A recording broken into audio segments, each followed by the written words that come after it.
सुप्रभात मेरे प्रिय विद्यार्थियों। आज हम कृतिका पुस्तक में जानेंगे अध्याय 2 मेरे संग की औरतें, जिसको लिखा है मृदुला गर्ग जी ने।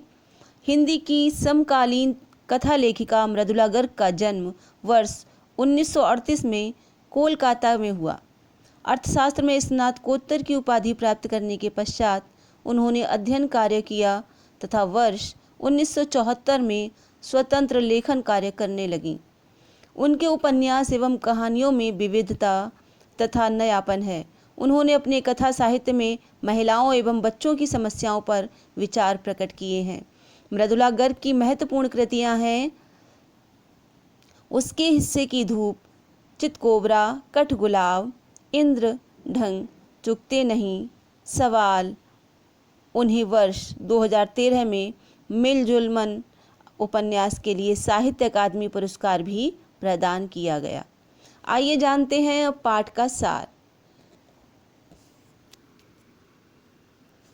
लेखिका अपनी नानी के व्यक्तित्व के बारे में सुनकर ही बहुत कुछ जान सकी, क्योंकि लेखिका की नानी लेखिका के जन्म से पूर्व ही संसार से जा चुकी थी।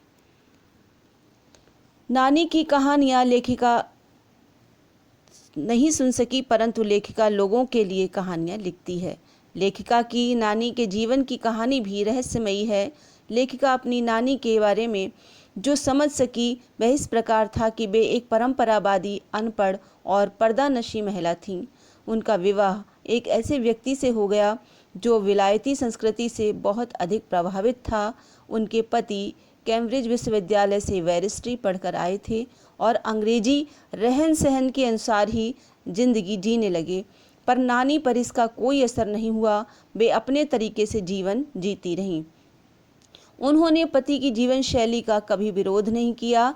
नानी ने मौत के करीब पाकर अपने पति से कहकर प्रसिद्ध क्रांतिकारी प्यारे लाल शर्मा को बुला लिया। तब घर के सभी लोग आश्चर्यचकित रह गए थे। वह अपनी बेटी की शादी किसी साहब से न करवाकर आज़ादी के सिपाही अर्थात स्वतंत्रता सेनानी से करवाना चाहती थीं। अतः ये जिम्मा नानी ने क्रांतिकारी प्यारे लाल शर्मा को सौंप दिया। नानी की इस इच्छा से अनुमान लगाना मुश्किल नहीं कि वे विचारों के स्तर पर अपने पति से भिन्न एवं आज़ाद विचारों वाली महिला थीं। उनके मन में आज़ादी की भावना कूट कूट कर भरी थी। लेखिका की मां का विवाह एक पढ़े लिखे होनहार युवक से हो गया था, जो स्वतंत्रता सेनानी भी था। आज़ादी के आंदोलन में सक्रिय रहने के कारण उन्हें ICS की परीक्षा में बैठने से रोक दिया गया। लेखिका की मां दुबली पतली एवं नाजुक थीं। उन्हें खादी की साड़ी पहननी पड़ती थी, जो उनसे बड़ी मुश्किल से संभल पाती थी। लेखिका के पिता के पास कोई पुश्तैनी धन भी नहीं था। उनमें दो गुण जो थे वो बहुत ही सुंदर गुण थे। एक तो वह अपनी बात किसी से मनवाती नहीं थी और दूसरा किसी की बात को किसी से उजागर नहीं करती थी। उन्हें पुस्तकें पढ़ने और संगीत सुनने का शौक था और वह दूसरों की बात को गोपनीय रखती थी, दूसरों पर जाहिर नहीं होने देती थी। इसी कारण उन्हें घर के आदर एवं बाहर वालों से दोस्ती मिलती थी। लेखिका की परदादी को लीक से हटकर चलने का शौक था। उन्होंने मंदिर में जाकर विनती की कि उनकी पतोहू का पहला बच्चा लड़की हो। उनकी ये बात सुनकर लोग हक्के बक्के से रह गए थे। ईश्वर ने उनके घर में पूरी 5 कन्याएं भेज दी। एक बार घर के सभी लोग घर से बाहर एक बारात में गए हुए थे और घर में जागरण था। लेखिका की दादी शोर मचाने की वजह से दूसरे कमरे में जाकर सोई हुई थी। तभी चोर ने सेंध लगाई और उसी कमरे में घुस आया। परदादी की नींद खुल गई। उन्होंने चोर से एक लोटा पानी मांगा। बूढ़ी दादी के हट के आगे चोर को झुकना पड़ा और वह कुएं से पानी ले आया। परदादी ने आधा लोटा पानी स्वयं पिया और आधा लोटा जो था पानी उस चोर को पिला दिया और कहा कि अब हम माँ बेटे हो गए, अब तुम चाहे चोरी करो या खेती करो। उनकी बात मानकर चोर चोरी छोड़कर खेती करने लगा। लेखिका की बहनों में कभी इस हीन भावना की बात नहीं आई कि वे लड़की हैं। पहली लड़की जिसके लिए परदादी ने मन्नत मांगी थी वह मंजुला भगत थी। दूसरे नंबर की लड़की खुद लेखिका मृदुला गर्ग थी। तीसरी बहन का नाम चित्रा और उसके बाद रेणु और अचला नाम की बहनें थीं। इन 5 बहनों के बाद एक भाई राजीव था। लेखिका का भाई राजीव हिंदी में और अचला अंग्रेजी में लिखने लगी और रेणु विचित्र स्वभाव की थी। वह स्कूल से वापसी के समय गाड़ी में बैठने से इनकार कर देती थी और पैदल चलकर ही पसीने से तर होकर घर आती थी। उसके विचार सामंतवादी व्यवस्था के खिलाफ थे।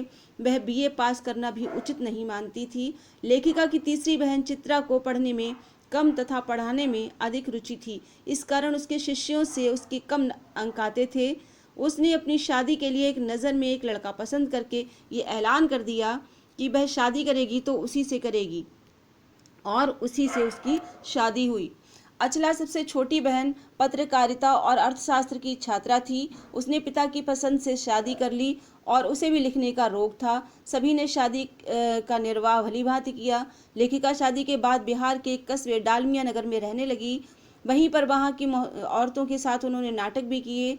इसके बाद मैसूर राज्य के कस्बे बागलकोट में रही। वहाँ लेखिका ने अपने बलबूते पर प्राइमरी स्कूल खोला जिसमें उनके अन्य अफसरों के बच्चों ने अपनी पढ़ाई की तथा भिन्न भिन्न शहरों के अलग अलग विद्यालयों में दाखिला लिया।